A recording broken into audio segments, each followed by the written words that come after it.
दोस्तों नमस्कार।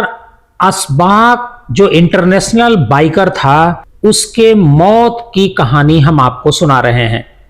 आपने पार्ट 1 में सुना कि अगस्त 2018 में भारत पाकिस्तान बॉर्डर के पास जैसलमेर के शाहगढ़ इलाके में रेसिंग कंपटीशन के दौरान केरल के इंटरनेशनल बाइकर असबाक मोन की लाश मिलती है। पुलिस एक्सीडेंट मानकर केस बंद कर देती है।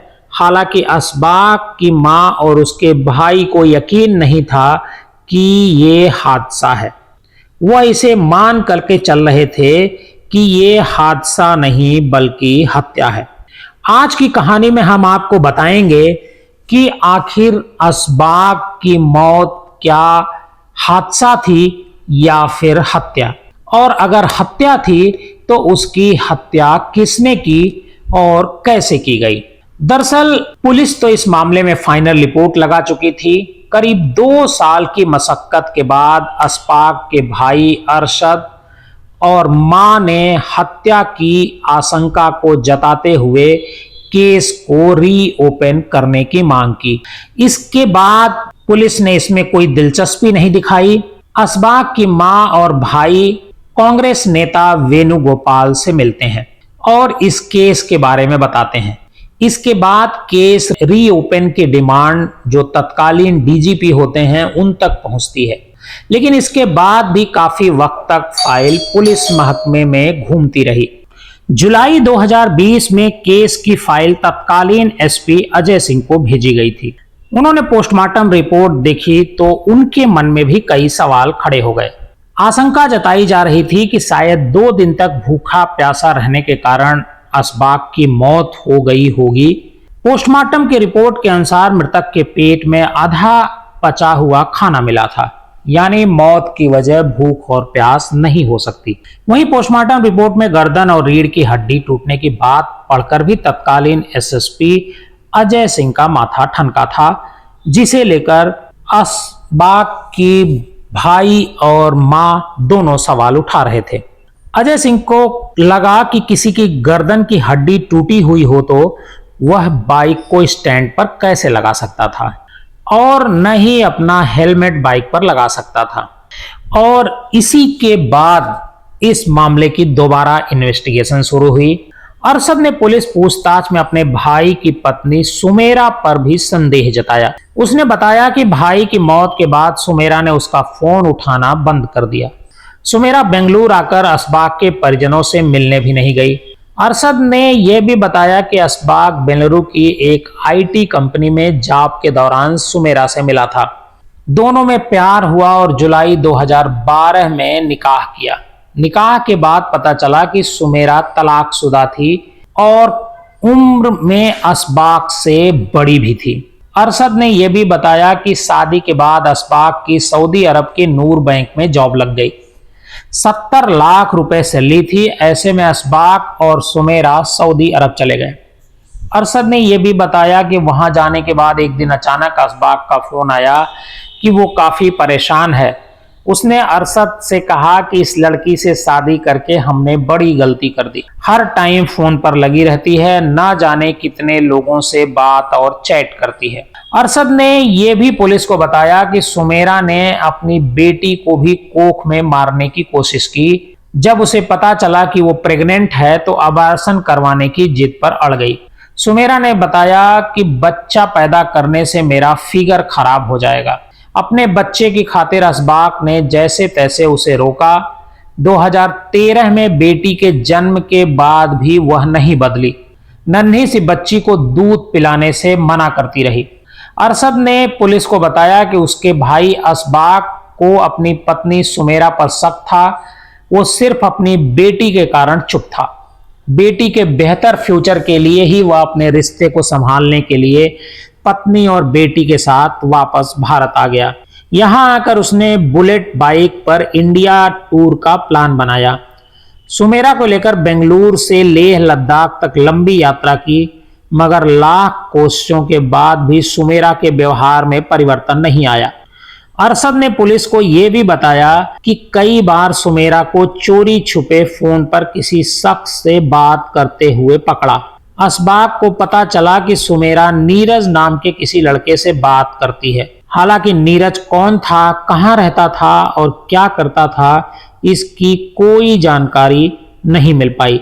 अरशद ने पुलिस को यह भी बताया कि बेंगलुरु में आरटी नगर में असबाक का फ्लैट था। एक बार झगड़ा होने पर सुमेरा ने अपने घर वालों और कुछ दोस्तों को बुलाकर असबाक को पिटवाया भी था। इस दौरान एक कागज पर भी साइन लेने की कोशिश की थी। पिटाई में असबाक के मुंह से खून निकलने लगा था। झगड़े के बाद असबाक वापस दुबई लौट गया, लेकिन सुमेरा उसके साथ नहीं गई। वो बेंगलुरु में ही रुक गई और असबाक से रुपयों के लिए तकाजा करने लगी। अरशद ने बताया कि सुमेरा ने बच्ची को परिवार से भी दूर कर दिया था। केरल में दादी चाचा से भी नहीं मिलने देती थी। सुमेरा वापस नहीं गई तो असबाक भी कुछ वक्त के लिए दुबई से वापस बेंगलुरु लौट आया। यहां आकर सुमेरा और बेटी के साथ असबाक रहने लगा। असबाक ने काफी रुपए कमाए और दुबई में कई प्रॉपर्टी भी खरीदी। असबाक ने बेंगलुरु आने के बाद बाइक रैली में हिस्सा लेना शुरू किया और रेसर का एक ग्रुप भी बनाया। ग्रुप में विश्वास, संजय और साबिक को भी शामिल किया। साबिक असबाक का सारा काम देखता था और साथ ही फोटोग्राफर भी था। असबाक ने उसे 40,000 रुपए महीने की सैलरी पर रखा था। अरशद ने पुलिस को यह भी बताया कि असबाक के बेंगलुरु लौटने के बाद भी सुमेरा अपनी हरकतों से बाज नहीं आई। उसका किसी से अफेयर चल रहा था और असबाक को इस बात का पता चल गया था। इसे लेकर दोनों के बीच फिर झगड़े होने लगे। जुलाई 2018 में एक पार्टी में असबाक को अपना काम देखने वाले साबिक के साथ भी झगड़ा हुआ, लेकिन एक महीने बाद जैसलमेर में दोनों के गिले शिकवे दूर हो गए थे। अगस्त 2018 में बाइकर रैली इंडिया बाजा में शामिल होने असबाक अपने रेसर ग्रुप के दोस्तों संजय, विश्वास और साबिक के साथ जैसलमेर आया। रेस के दौरान ही असबाक लापता हो गया था और 2 दिन बाद उसकी लाश शाहगढ़ इलाके के रेतीले टीलों में पड़ी मिली थी। असबाक के दोस्तों ने उसकी पत्नी सुमेरा को उसकी मौत की जानकारी दी। सुमेरा ने अपने ससुराल वालों को असबाक की मौत के बारे में बताया और कहा कि वो जैसलमेर जा रही है और 100 लेकर आएगी। वहां पहुंचकर उसने अपने चाचा और मां के साथ मिलकर असबाक का शव दफना दिया। ससुराल वालों को बताया कि असबाक का शव लाने की स्थिति में नहीं था। ऐसे में जैसलमेर के कब्रिस्तान में ही शव दफना दिया। जुलाई 2020 में मामले की जांच के लिए फाइल तत्कालीन इंस्पेक्टर कांता सिंह को सौंपी गई। मामले में जांच के लिए वो बेंगलुरु गए। पुलिस ने बताया कि असबाक की पत्नी और रेसिंग ग्रुप के जुड़े सदस्यों के बयान लिए। संजय, विश्वास और साबिक ने बताया कि उनका सुमेरा से परिचय नहीं था। सुमेरा ने भी अपने बयानों में ये बात कही। जैसलमेर लौटने के बाद इंस्पेक्टर ने साइबर सेल के कांस्टेबल भीम राव की मदद से असबाक के तीनों दोस्तों के कॉल डिटेल निकलवाए। इसमें सामने आया कि सुमेरा अपने पति के दोस्तों से लंबी लंबी बातें करती थी। असबाक की मौत के बाद भी यह सिलसिला जारी था।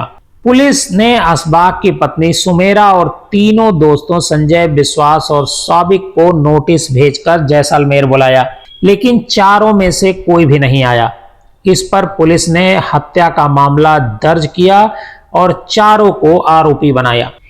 इसी बीच इंस्पेक्टर का ट्रांसफर हो गया। नए जांच अधिकारी भवानी सिंह 2021 में 2 आरोपियों संजय और विश्वास को कर्नाटक से गिरफ्तार कर जैसलमेर लाए। पूछताछ में दोनों ने असबाक की हत्या की बात कबूल कर ली। साथ ही इस मर्डर में असबाक की पत्नी सुमेरा के भी शामिल होने का खुलासा किया। संजय और विश्वास जेल में हैं।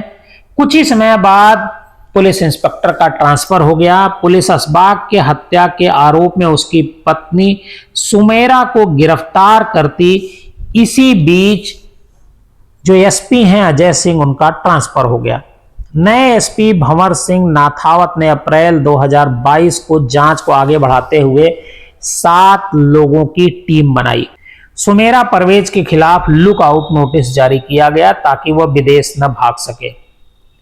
इस बीच पुलिस सुमेरा को गिरफ्तार करने के लिए जान बुल रही थी। इसी बीच बेंगलुरु के आरटी नगर से वो गायब हो गई। उसका मोबाइल नंबर बंद आने लगा। साइबर सेल ने उसके पुराने call detail, bank account number आदि की डिटेल जुटाई। इस नंबर पर जनवरी 2022 से मई तक कई बार सुमेरा ने कॉल किया। यह नंबर सोहेल नाम के एक युवक का था जिससे वो लगातार बात करती थी। जांच आगे बढ़ने पर पता चला कि सोहेल नाम से लिया गया ये सिम कार्ड सुमेरा ही यूज कर रही थी। इस नंबर से खाने का ऑर्डर आज भुगतान आदि के सभी काम करती थी।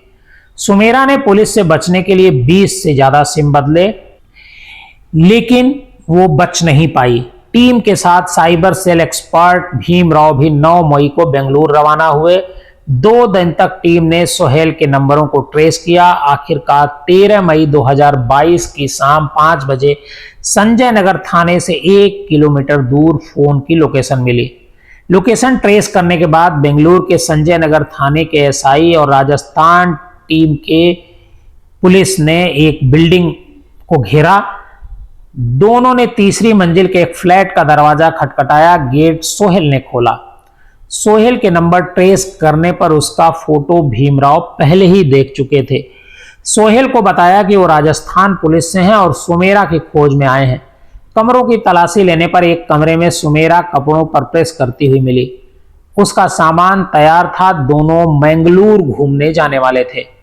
भीमराव ने तुरंत अपने साथियों को लोकेशन पर बुलाया। पुलिस ने सुमेरा को आखिर हत्या के 4 साल बाद 13 मई 2022 को अरेस्ट कर लिया। इसके बाद पुलिस जो है सुमेरा को लेकर जैसलमेर रवाना हुई।